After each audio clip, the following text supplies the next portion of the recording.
فتح مکہ سے پہلے کعبہ شریف کی کنجی یعنی چابی کس کے پاس رہا کرتی تھی؟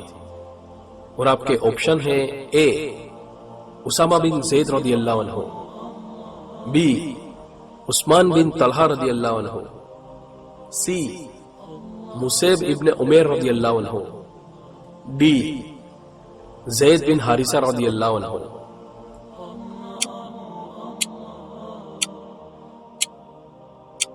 اور اس سوال کا صحیح جواب ہے بی عثمان بن طلحہ رضی اللہ عنہ۔ فتح مکہ کے موقع پر رسول کریم صلی اللہ علیہ وسلم مکہ کے باہری علاقے سے اپنی سواری پر تشریف لائے۔ اسامہ رضی اللہ عنہ کو آپ نے اپنی سواری پر پیچھے بٹھا دیا تھا، اور آپ کے ساتھ بلال رضی اللہ عنہ اور عثمان بن طلحہ رضی اللہ عنہ بھی تھے، جو کعبہ شریف کی دیکھ بھال کرتے تھے۔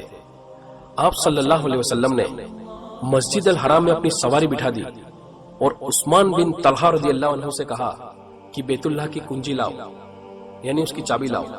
تو انہوں نے کعبہ کا دروازہ کھول دیا اور رسول اللہ صلی اللہ علیہ وسلم اندر داخل ہو گئے۔ آپ صلی اللہ علیہ وسلم کے ساتھ اسامہ بن زید، بلال اور عثمان رضی اللہ عنہما بھی تھے۔ صحیح بخاری۔